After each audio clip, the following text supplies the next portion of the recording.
Welcome to Kenton's videos. Enjoy the video. You already have the essentials. Now begin. Install VLC 3, 0 or newer, and confirm your chosen AI tool is accessible. Once done, open VLC and load the video you want to subtitle. If you plan to use a cloud API, make sure your API key is ready and set environment variables.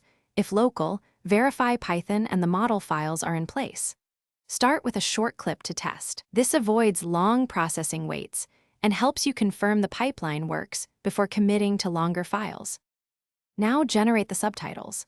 First, extract audio from the video using VLC's convert/save, selecting a lossless or high bitrate format so speech stays clear.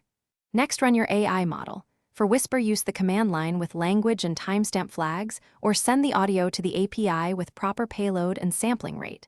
Once the transcript is produced, export it as SRT, making sure timestamps align with speech. If lines are too long, split them so they display properly in VLC and other players. Finish by loading the subtitle file into VLC. Use subtitle add file to attach the SRT or place the SRT in the same folder with identical file name to auto-load. Once loaded, preview several sections.